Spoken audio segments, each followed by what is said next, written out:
Hello and thanks for tuning in to Me and My Golf TV. I'm Piers Ward. We're on the 18th green here at the Asprey. Andy, it's time for Go Low. It is, and today's all about distance control. We're going to show you how to strike the golf ball more solid and even create a bit of check on those chip shots.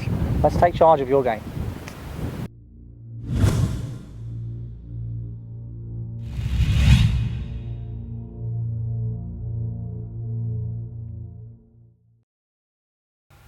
Okay, so it's time for Go Low. This is where we answer questions on your game to help you go low. Yes, make sure you get involved and go to the Facebook, Instagram and the Twitter and post your questions today on this topic, and we could be answering what you want to work on. Absolutely, we could even do that, couldn't we? Yes.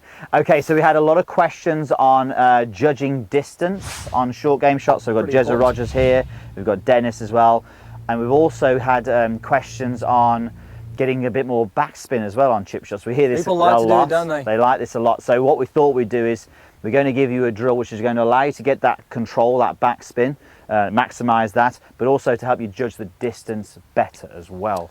Yeah, and this is something I think that what we're going to go through today is probably, it's going to enhance your awareness, because a lot of people, when chipping Piers, they normally worry about if they're hitting the ground first or hitting the ball.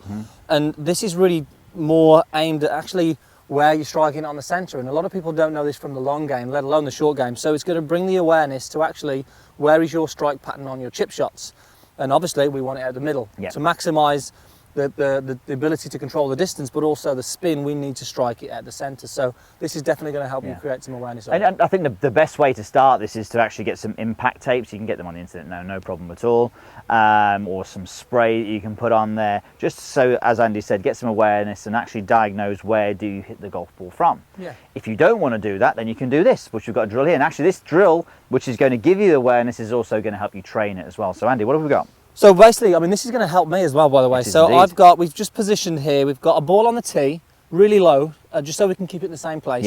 And then we've got a tee just outside the toe of the club, and then just inside, just outside the heel of the club. So I've left myself really hardly any gap there, Piers, because if I hit it at the toe, which is where I usually hit it, then I'm going to hit the inside tee peg. If I hit it at the heel, then I'm going to take out the one outside. So this is going to force me to produce a better motion to find the centre, but it's also going to allow me to find out where I do tend to strike it. And I know for a fact I tend to strike it at the toe. So I've got to work hard here to miss the inside one, okay? But it's going to help me get that centred strike, and you know that in turn will help create a better distance control and a bit better spin as well. I've got a 60 degree here, so I should get a bit of spin from it. Okay, and it's interesting if you're someone who struggles with a shank shot as well, that tee peg that's nearest to me is going to get hit a lot of the time. Definitely. So this is great for someone who's got the shanks as well.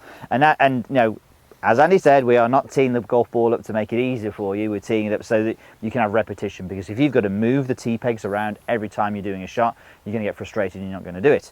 So Andy, let's just watch you hit a couple of shots when you're doing this. So it's nothing about sort of technique. This is all about awareness of, can you get the ball out of the centre? Can you train it? So Andy's going to be really working hard to make sure that he doesn't get... That's actually did have a little bit of check. It's a lovely shot. I wouldn't even bother. So just finish on Video's finished, done. No more. Hit another one. Go on, you can do that again. So I mean that was right at the middle of the face, and because it was out of the middle of the face, that first bounce grabbed and then sort of trickled out, didn't it? So again, really important. It's just going to give you some. It's nice to see when you get that as well. Spinning them back on these greens isn't an option really on a chip shot, because they are so fast. That was a lower one as well, so that suggests that we could have got it low on the face, which is good because that gives you that extra spin. 2 out of 2. Not bad, eh? So I've missed it. I mean, like I say, normally I would strike the majority at the toe, and what that tends to do with me, I'll land it shorter then, and then it tends to roll on. So it's hard to really predict the ball flight. Whereas this one now, I'm hitting at the centre, it's landing and it's grabbing, and like you say, it's a nice shot to have. And I think we can see when you're doing these as well, Andy, some definite grab on that one. You can see when you're doing these that whenever we've wanted to do backspin videos before, he's never been able to do it. That's right, really close. He's never been able to do it, but now he can, because he's actually hitting it out of the centre, and that's the big thing of it. And distance control. 3 shots there with a 60 degree. I'd be very happy with that. Very happy with that. So it just shows really the control, or the distance control is really influenced by that centeredness of strike.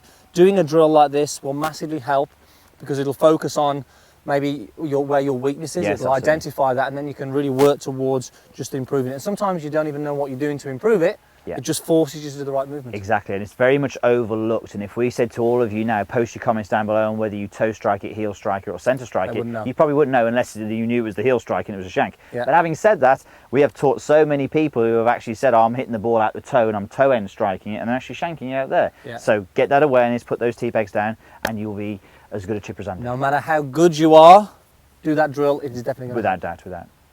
Okay, so a great drill that's going to help your short game there. So please post your comments and let us know how you get on. We will get answering as many as we can. Also, subscribe to the channel if you don't already. Click the link below and hit the like button if you thought that video was good. Absolutely. And also, guys, we have just completed our latest video series at meandmygolf.com, 7-day free trial. Click the link down there. It is turn your slice into a draw. So if you slice the golf ball, you must go and check that out. Free 7-day trial. Go and have a look at it. 4-part video series. Thanks for watching. Turn that slice into a draw. It is indeed.